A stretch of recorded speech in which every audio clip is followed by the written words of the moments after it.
AFCON 2027 isn't just bringing football to East Africa, it is transforming the stadiums that will host it.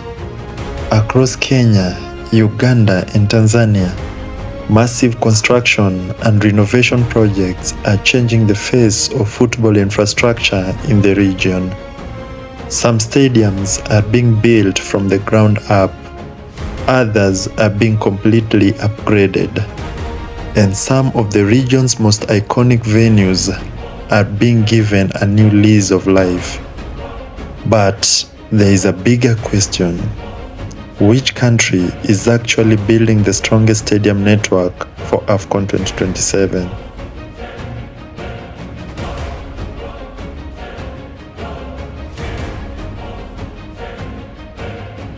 Today, we are taking you inside 8 stadium projects that could define football in East Africa for years to come. And we are starting right here in Kenya. At the center of Kenya's stadium transformation is Talanta Stadium.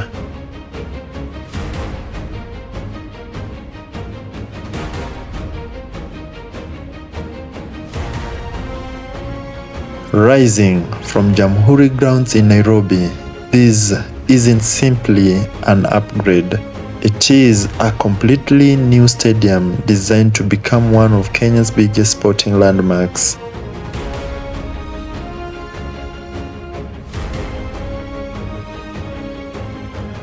With a planned capacity of around 60,000 spectators, Talanta is being built around a modern football and rugby configuration without the traditional athletics track.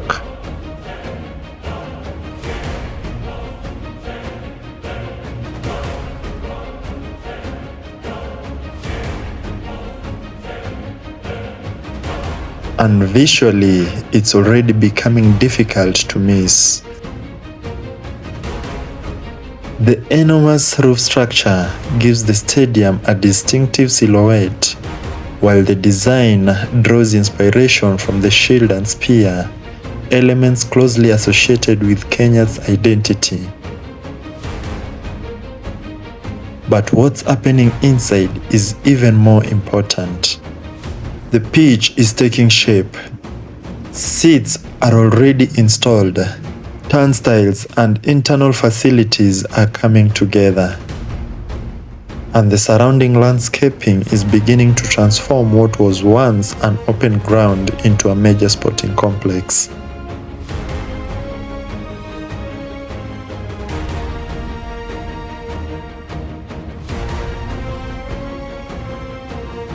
Talanta is therefore more than a stadium.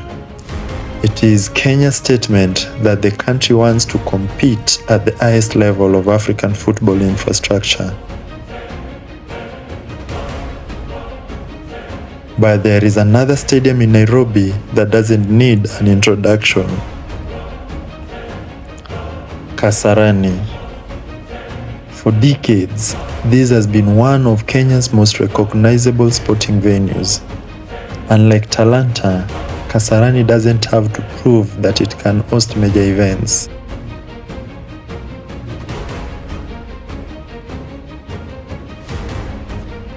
It already has the history, it already has the capacity, and it already has the experience.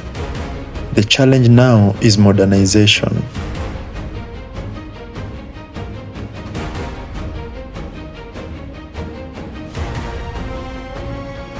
The stadium is undergoing improvements aimed at bringing its facilities and matchday experience closer to modern international standards.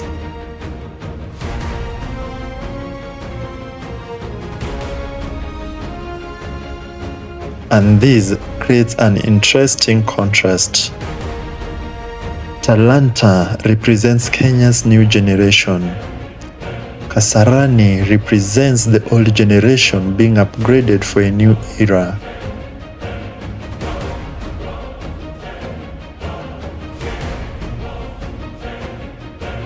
So when AFCON 2027 arrives, Nairobi could have 2 different stadium experiences, operating side by side. One brand new, one historic, both competing for the spotlight.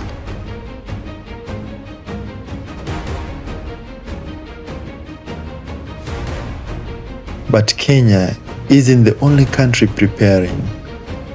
Cross the border into Tanzania and the picture becomes even more interesting.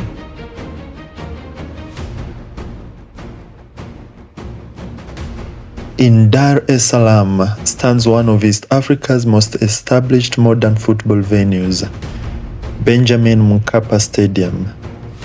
This is not a stadium waiting to be introduced to African football. It has already hosted major international matches and major sporting events. And unlike some of the new projects on this list, Benjamin Mkapa's advantage is simple: experience. The stadium already has the infrastructure, the atmosphere, and the reputation. So Tanzania's challenge isn't necessarily about creating a stadium from scratch. It's about ensuring an already established venue remains ready for the biggest stage.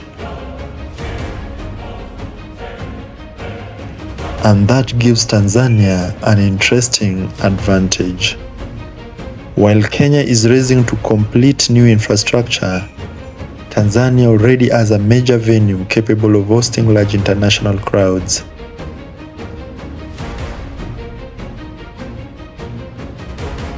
But Dar es Salaam isn't the only place Tanzania is investing in.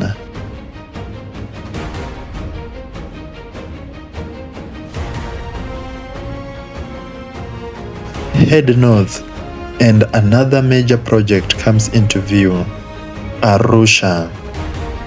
For a long time, Dar es Salaam has dominated Tanzania's sporting landscape, but projects like the new Arusha Stadium point towards something much bigger, spreading major sporting infrastructure beyond the traditional centers. The project is designed to give northern Tanzania a modern sporting venue capable of hosting major events. And geographically, that matters.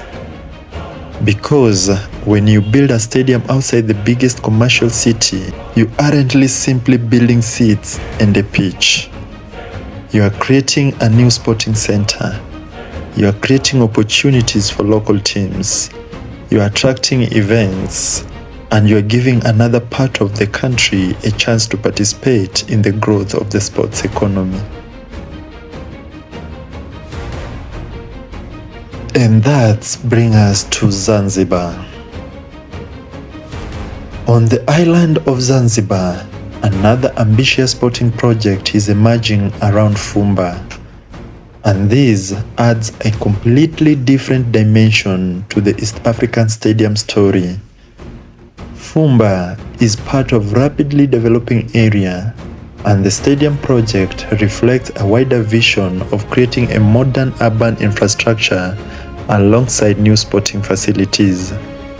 Imagine what that means: a new stadium, a developing urban center, new roads, new buildings, new businesses, and potentially thousands of people moving through the area on a major match days.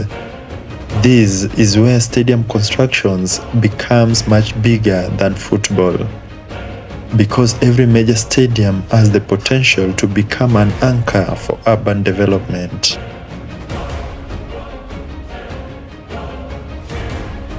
And that brings us now to Uganda.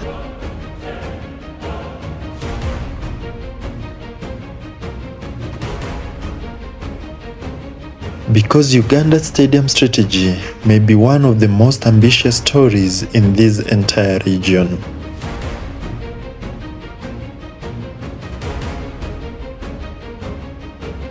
In western Uganda, a completely new sporting landmark is taking shape: Hoima Stadium.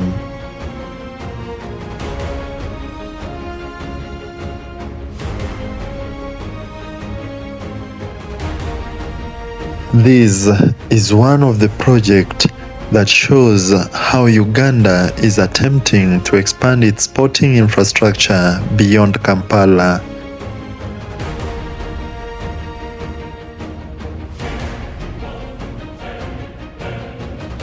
Instead of concentrating everything around the capital, Uganda is developing major facilities in other parts of the country. And that could have a lasting impact long after AFCON 2027 is over. Hoima is becoming more than just a stadium project. It is part of a broader attempt to create a modern sporting hub in western Uganda. And when you look at the scale of what is being built, you begin to understand why Uganda is becoming such an important part of the East African stadium conversation. But Hoima isn't Uganda's only major stadium story.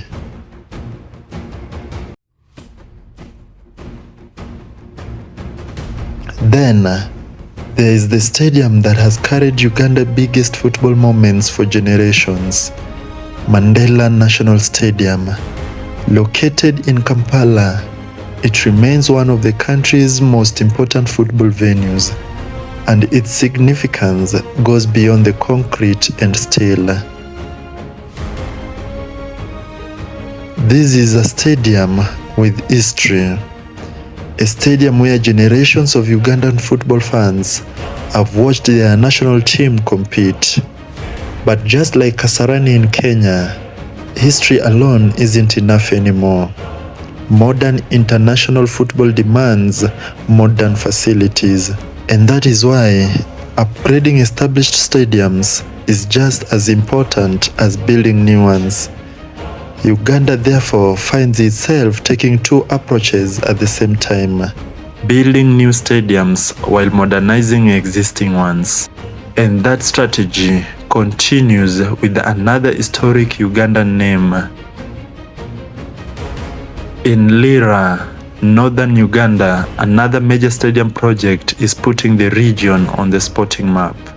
Named after Uganda's legendary Olympic champion, John Akii-Bua, the stadium carries something that goes beyond football.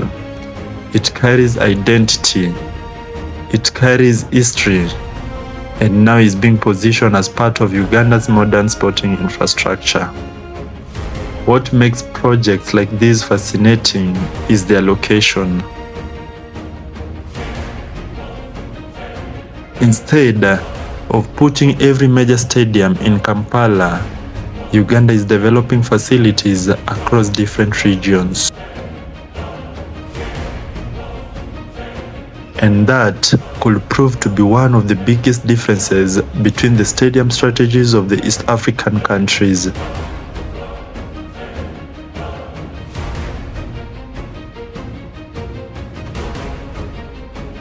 Because the question isn't only how many stadiums are you building, it's also where are you building them.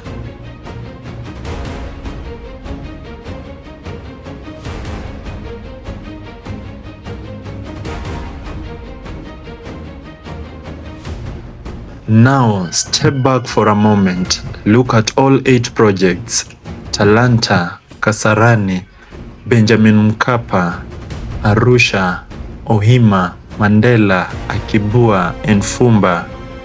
Different countries, different cities, different approaches, but one common objective: build an infrastructure network capable of supporting the next generation of African football. And this is where AFCON 2027 becomes bigger than the tournament itself. Because when the final whistle is blown and the tournament is over, these stadiums won't disappear. They will remain. They will host league matches, international games, concerts, community events, and future continental competitions. So the real legacy of AFCON 2027 may not be the trophy. It may be the infrastructure left behind. And these bring us back to our original question. Which country is building the strongest stadium network? Kenya as Talanta, a brand new flagship venue alongside major upgrades to established stadiums like Kasarani. Tanzania has the advantage of established international infrastructure while continuing to develop venues such as Arusha and Fumba. And Uganda is taking an increasingly decentralized approach with projects such as Hoima and Akii-Bua expanding major sporting infrastructure beyond Kampala. So, there may not be one clear winner yet, because the real competition is happening against the clock. A stadium can look incredible during construction, but the real test comes when the light comes on, when thousands of fans arrive, when the turnstiles open, when the players walk onto the pitch, and when every system has to work. That is when we will discover which one of these projects truly delivered. Because AFCON 2027 will not simply test the football teams, it will test the stadiums, it will test the cities, and it will test the infrastructure that East Africa is building today.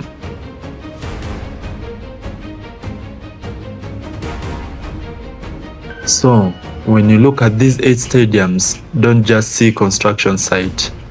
See what they could become. See the jobs, see the businesses, see the cities developing around them. See the new generation of African sporting infrastructure taking shape. Because AFCON 2027 may last only a few weeks, but the stadiums could define East African football for decades. Now let's hear from you. Which one of these stadiums do you think will be the standout venue of AFCON 2027? Will it be Kenya's spectacular Talanta Stadium, the legendary Kasarani, Tanzania Benjamin Mkapa or Arusha Stadium, or could Uganda's new generation of stadiums steal the show? Tell me your pick in the comments, and if you want to follow these projects from the construction sites to completed landmarks, make sure you subscribe to Urban Explorer 254, because here we don't just talk about Africa's transformation, we go to the ground and film it. Urban Explorer 254, Africa's urban transformation, one frame at a time.